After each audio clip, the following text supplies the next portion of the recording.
Good afternoon. Today we are performing the experiment number 6, which is measurement of the linear displacement using resistive transducer. So this experiment is again based on the theory that when a wire is subjected to the stress, right? So there may be the elongation or the compression, right? But this time we are not applying the stress or the strain. What we are doing here, that we are just changing the position of the wire so that the length can be increased, right? We are not changing the diameter here, only the length can be changed here in this experiment. So if you look at the formula, so based on this formula, when the length is varied and when there is no change in the area, means diameter, so in that case the resistance will vary. So this is experiment is just like the experiment that you already performed in case of your 11th or 12th. So that is subjected to the potentiometer type of arrangement, right? So now what we are doing here, that we have the instruments like the digital multimeter for the observation, and similarly we have the resistive transducer here, right? So we have fixed the resistive transducer on the platform where we can apply the displacement, right? So if you look at this one, the scale is located here, right? And if we see the position of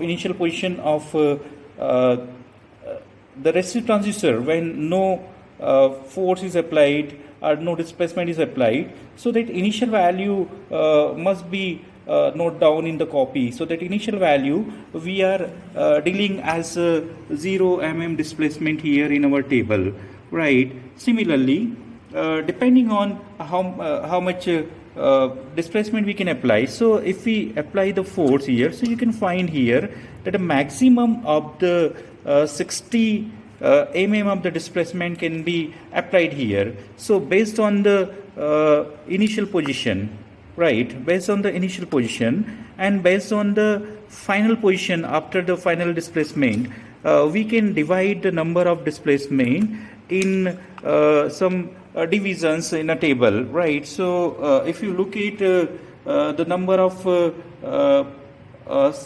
points that we can find with respect to the displacement, so these are like the 0 mm of the displacement, that is the initial value, then the 5 mm, second, 10 mm, 15 mm. Similarly, we'll cover the final value of the displacement, 60 mm, and we can perform this experiment in two ways.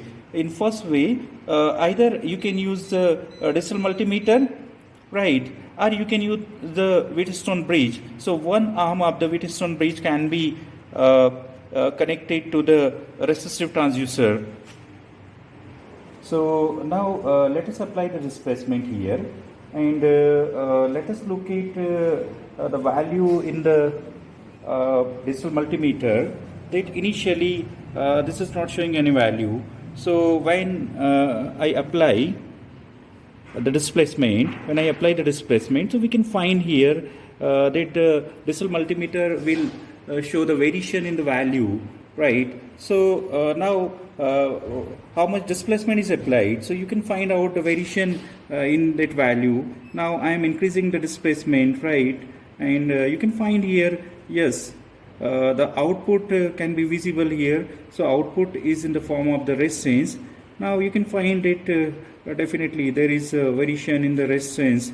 Now you have crossed the value of the 10 kilo ohm, right? So now we are varying and moving towards the highest value, right? So when we apply the highest displacement, the maximum value can be seen as 25.36. So depending on how much displacement you are applying, the values may vary. Well, now I am reducing the applied displacement, so you can again find that the decrease in the value of the resistance can be observed from the digital multimeter, right? So based on this theory, we can perform this experiment.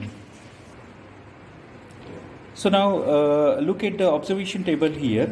We have shown the displacement that we have already discussed. Now the corresponding values with respect to the zero displacement means initial value when no force was applied right. So for that zero displacement value, the resistance value was 1.147 ohms. When you apply the 5 mm of the displacement, you can find the 3.914 ohms. Similarly, when you vary the amount of the displacement from 5 mm, so 10 mm, 15 mm, so corresponding values can be observed here, right? So these values can be observed here.